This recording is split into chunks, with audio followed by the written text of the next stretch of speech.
These advances and initiatives paved the way for sure for broader whistleblower encouragement and protection. Overall, the effort to protect whistleblowers are still currently very limited, particularly given that the duty to protect the identity of whistleblowers and protections against retaliation are not broad enough. Importantly, as I was mentioning, they're not contemplated in a statute. This body of comprehensive language regarding whistleblowing, it's a very lowly ranked admin norm.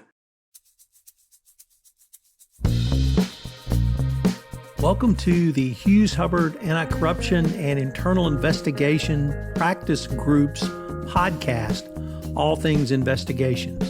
The Hughes Hubbard Anti-Corruption and Internal Investigation Practices Group represents many of the premier companies around the world, providing advice on issues spanning the full anti-corruption and compliance spectrum. In this podcast, host Tom Fox and members of the Hughes Hubbard Anti-Corruption and Internal Practice Group will highlight some of the key legal issues involved in white-collar and other investigations, both domestically and internationally. We will tackle topical issues involved in investigations, as well as explore how companies can prevent and detect issues that arise in conducting investigations on a worldwide basis. Hello, everyone. This is Tom Fox, back for another episode of the Hughes Hubbard podcast, All Things Investigations. Today, I'm thrilled to have with me Duran and Salim Saud. We're going to explore some anti-corruption and compliance issues outside the United States. So we have two experts, Diego on Mexico and Salim on Brazil. Gentlemen, first of all, welcome. And thank you both so much for taking the time to visit with me today. It's a pleasure, Tom. Could I ask you to tell us a little bit about your professional backgrounds and your current positions at Hughes Hubbard? And Diego, I'll start with you. Sure. Thanks, Tom.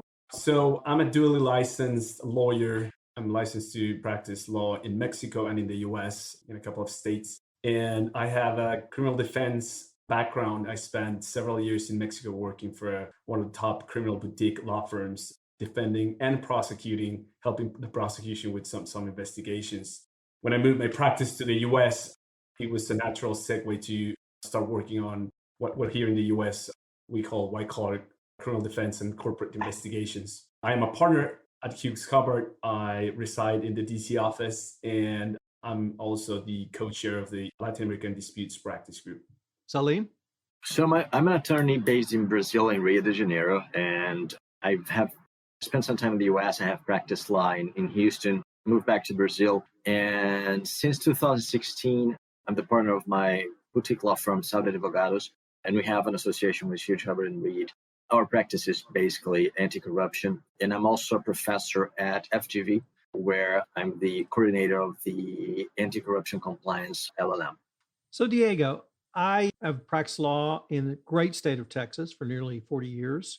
Most of my career was in the energy space. And so we were always very interested about anti-corruption developments in Mexico, both legislation, investigations, and enforcement actions. So I wanted to maybe start with asking you, how do you assess, or what is perhaps the national anti-corruption system in Mexico? As you may have known, Tom, it's a very important development in Mexican anti-corruption law. It is basically Mexico's relatively new anti-corruption system, which followed a 2015 constitutional reform.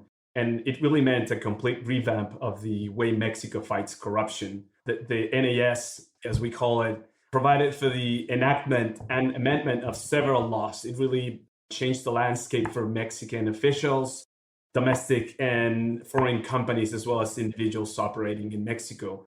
Even though the NAS is still mainly dealing with anti-corruption from a criminal perspective, yet with a more specialized, focused, and robust process. However, there is a new emphasis on administrative enforcement, which is something interesting about the whole new system. How would you characterize either the NAS approach or perhaps even the current Mexican administration's approach to anti-corruption investigation and enforcement, Diego? I'll tell you how the system was designed and my characterization of that system, because as we will discuss later, what the system was designed for is not exactly what's happening right now in reality in terms of the implementation and enforcement. But I would characterize the Mexican approach to corruption, thinking about NAS, as holistic, specialized, coordinated and inclusive. And let me just briefly walk you through why I think that is. Holistic is because it really seeks, especially in comparison to what Mexico was doing for, not only to combat, but prevent corruption. Before now, there wasn't really, a structure, prevention policy and approach to anti-corruption. And also not only from a criminal perspective, as I mentioned, the administrative perspective is somehow an interesting new emphasis that it's been taking.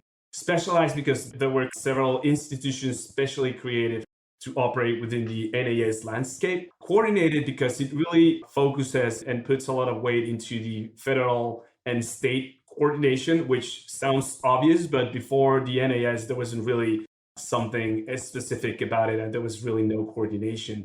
And inclusive, which is something very peculiar, and I'm still to find another anti-corruption system that has this position of including the civil society, the public at large. Really, the NAS sought to promote greater involvement of the civil society in the fight against corruption. It designed several roles for the civil society within its structure.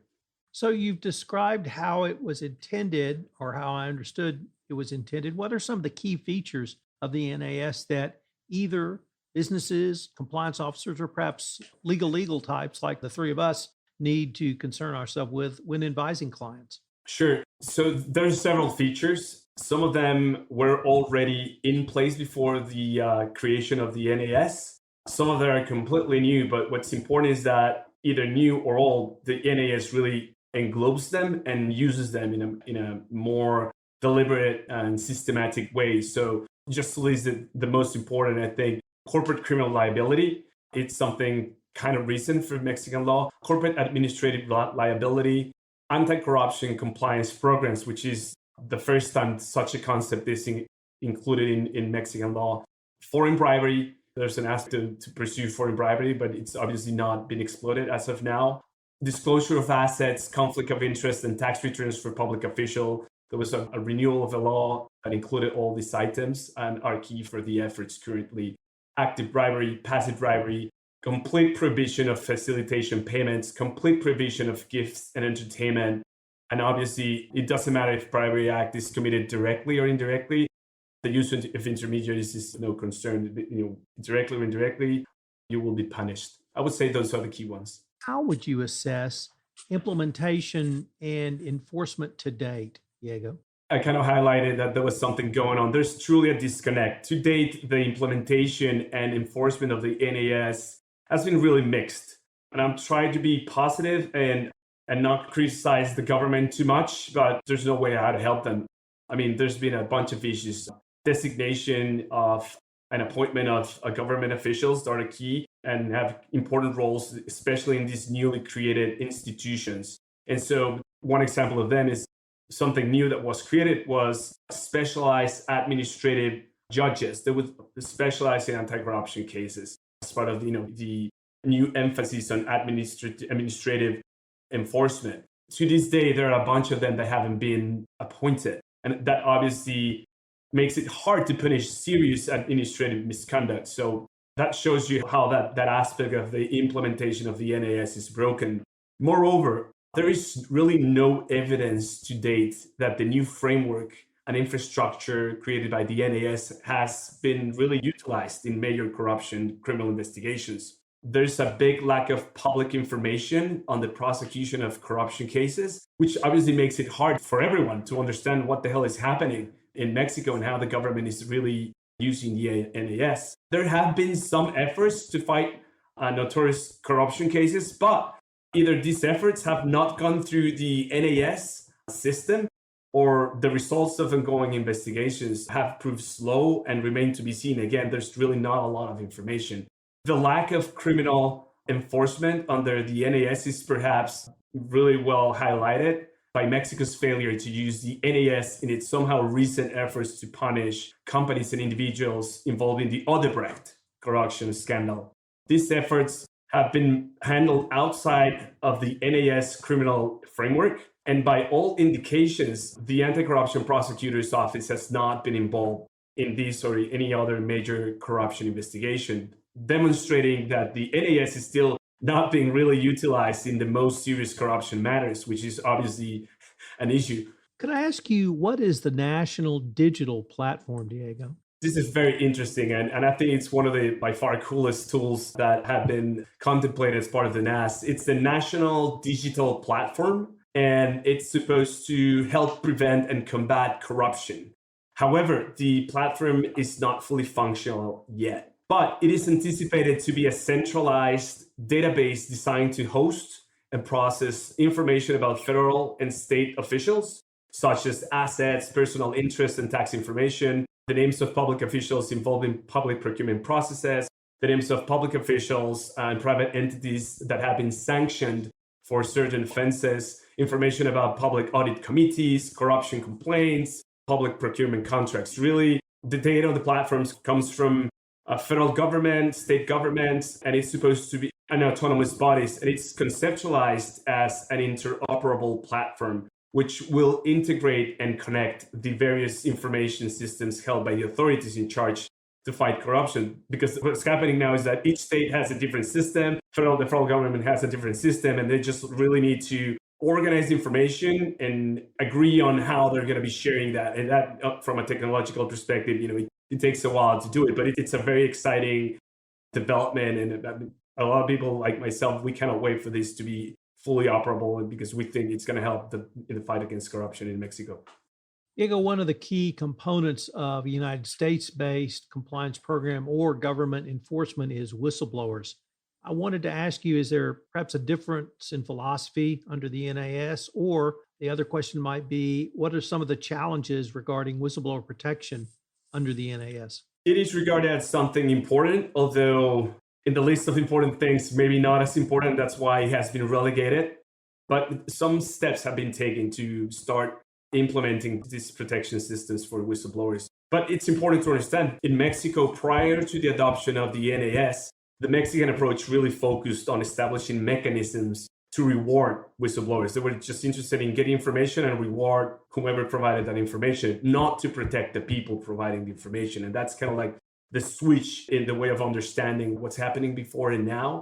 With the adoption of the NAS, which is, as you know, cutting edge, several cutting edge approaches to tackling corruption, the laws, including the NAS, shifted the focus and put in place protections for whistleblowers, and particularly those reporting government misconduct and government officials. Mexico does not currently have a comprehensive whistleblower protection law.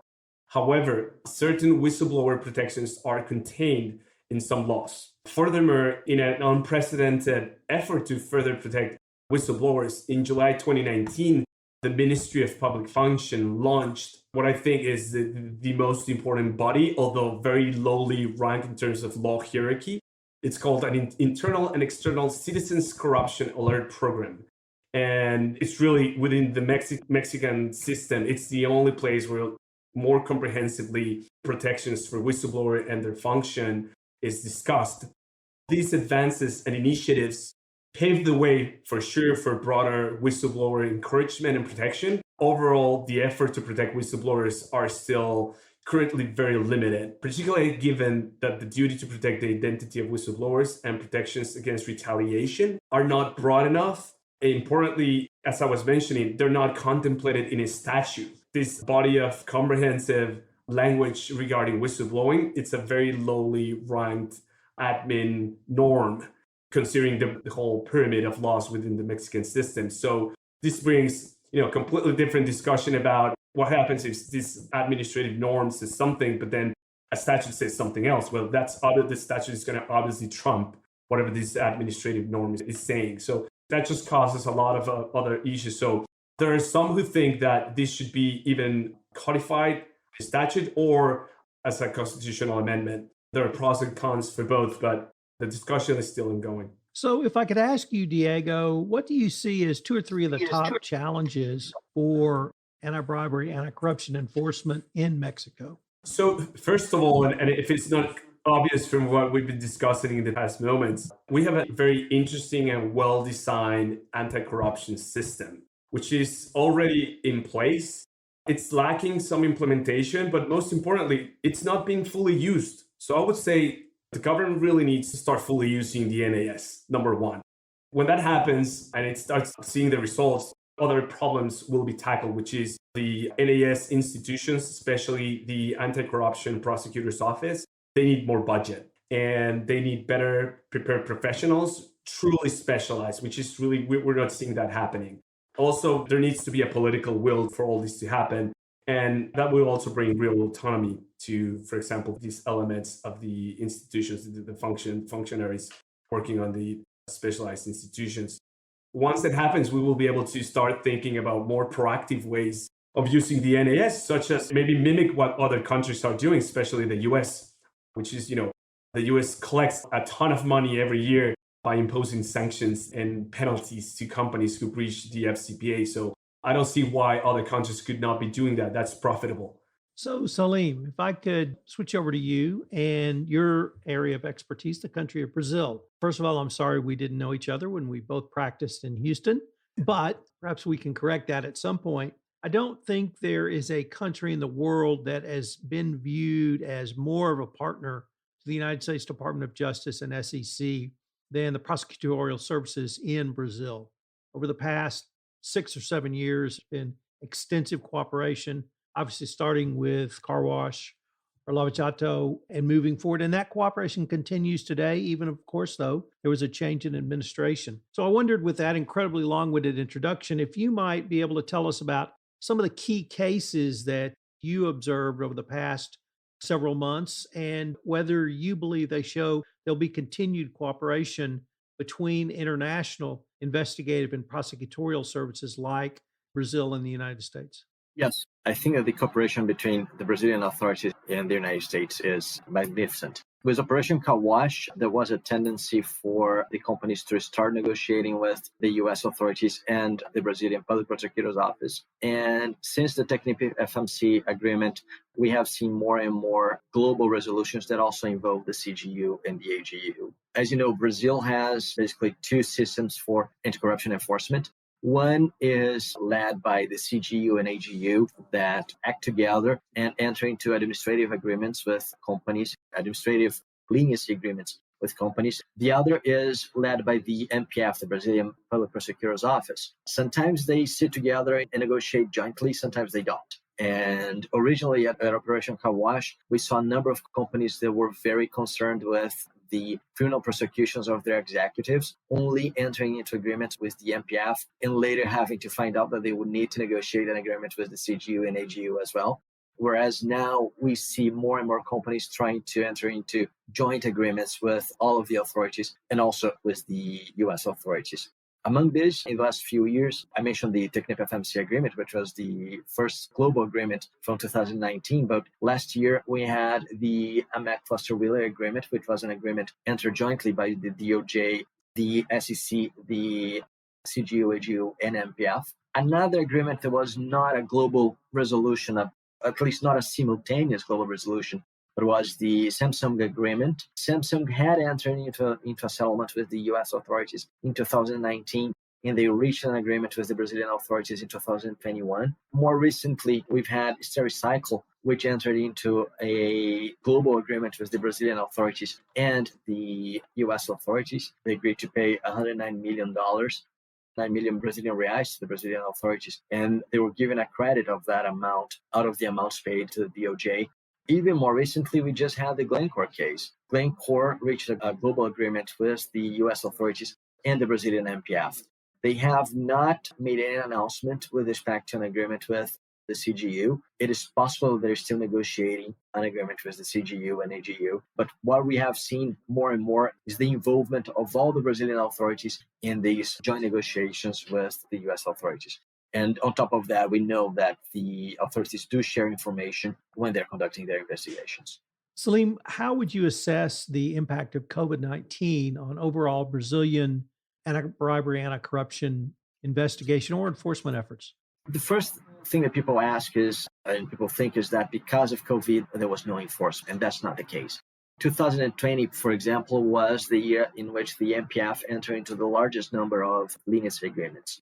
2021 was the year in which they entered into 7 agreements, which is the third largest number since they started negotiating leniency agreements. The CGU actually had a reduction in the number of leniency agreements they entered in the period, but that doesn't mean that they were not working. they ended up signing a number of different agreements and settlements afterwards. But I think that the main impact of the pandemic was that because of the emergency, a number of bid regulations were loosened to allow for a very quick acquisition of supplies. And that has resulted in a surge in investigations in the healthcare sector. So what we saw as a result of the pandemic was that the healthcare sector was even more the object of the investigations and the target of the authorities because of the scandals that ensued. Could you tell us a little bit about the potential impact of the new Brazilian data privacy law, which I'm going to call the Brazilian GDPR?